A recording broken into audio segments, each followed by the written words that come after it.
Hi everyone, this is Daniel, the founder of Eduprosusa, your local college admissions expert.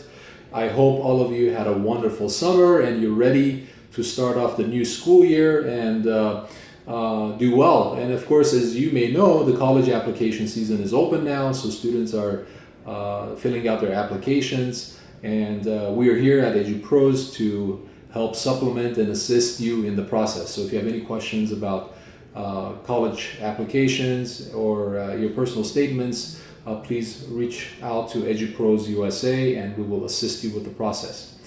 I have a special guest today. As you can see, sitting next to me is Hagop Chinchinian.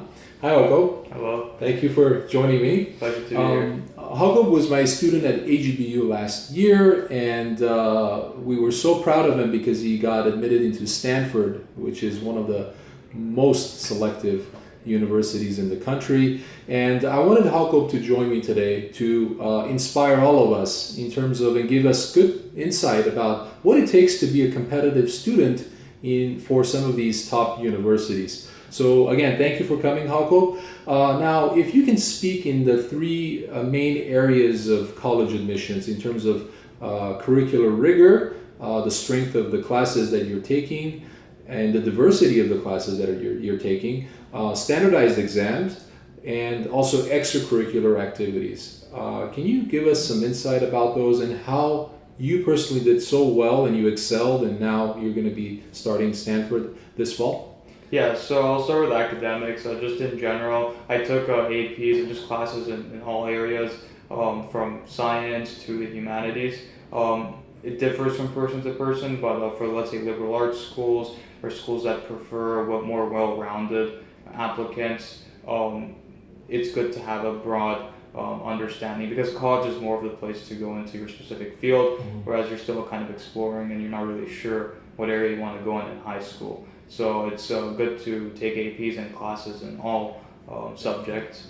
Of course, it goes without saying that your grades need to be strong, and it's always good to be on good relations with your teachers, because at the end of the day, they're going to be writing you a recommendation letter, and you just want to be on good terms with them. Of course, it enhances the learning experience. In general, also, I did take classes outside of what was offered at my school. I took a class with a friend at Glendale Community College, and also I took an online class on multivariable calculus. So it's good it shows that you're interested in beyond what your school is offering, and that you are putting in the effort to go the extra mile. So that they value that a lot, and I think for me, it was an interesting class. So if there's any subject you're interested in, I would say go take the class, at community or online or whatever is available to you.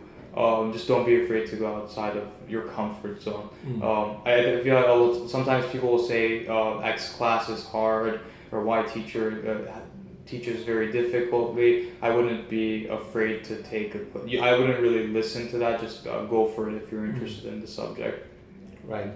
Good. And how about the testing, when it comes to testing, Hagop? Now, you need to obviously take either the SAT or the ACT. Of course, a lot of students will start taking the PSAT in the 10th grade, especially in the public schools, and that gives you a diagnostic of where you are in terms of your reading comprehension, your language abilities, and your mathematical abilities. Now, how did you prepare? Because as we know, or as I know, you scored a 1560 out of 1600 on the SAT, which is a nearly perfect score. And a lot of the selective universities, such as Stanford, they definitely need to have you score above 1500 just to be part of the discussion in terms of admissions. So how can students improve, do better on those exams, Hagop? I mean, first of all, I think just by taking harder classes, it'll come much more naturally to do something that's easier. That goes without saying. So if you're taking calculus, the SAT only tests up to pre-calculus, or I think maybe even algebra too. So it should come much more easily if you're taking harder classes.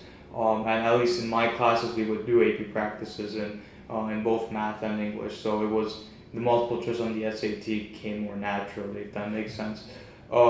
Practice makes perfect.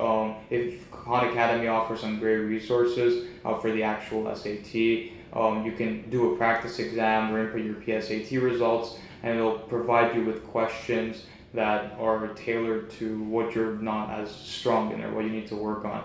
So that's a free alternative to some of the more expensive private options, and I think it's a really useful. I used it myself, and I found it very useful to increase my score.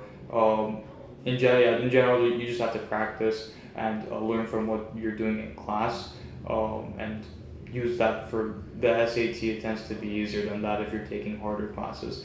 And also in general, I would highly recommend, if it's not already required, to take the SAT Math 2 as the subject test, Math 2, biology, chemistry, or physics.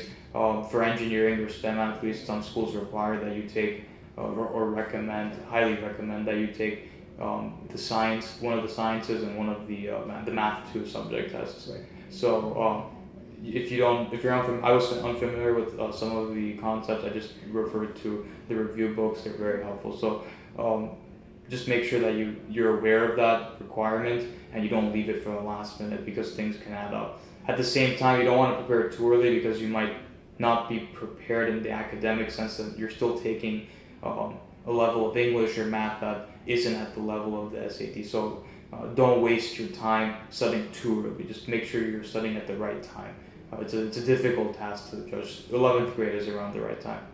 Right. And so now let's talk about the third component, which is extracurricular activities. And extracurricular activities are, in my view, a little bit underrated, or people don't focus too much on them. They usually concentrate on the rigor, getting A's in your classes and preparing for your exams. But also equally important is for you to develop a portfolio of extracurricular activities, especially ones that are relevant to the major or the field that you want to get into. This is crucial, and you want to do this starting early, as early as possible. Elementary school, sometimes middle school, especially high school. So in Hagop's case, in terms of you were in the sciences, Hagop, you started doing a lot of lab work and research work. This was very, very heavy for you in high school. Can you talk a little bit about what you did, how you did it, how you found out about opportunities, and what that has done for you in terms of applying to college? Yeah, so a lot of STEM applicants will have research experience. I started research, I would say, somewhere after 9th grade. It was a minor programming project I was working on. The year after, I did a science fair project. That was my idea, just a data analysis type of project. And that was really helpful for me when I was applying for a research program at UCSB. And I was working on a programming project at the time. Then at UCSB, I started working on a chemistry project.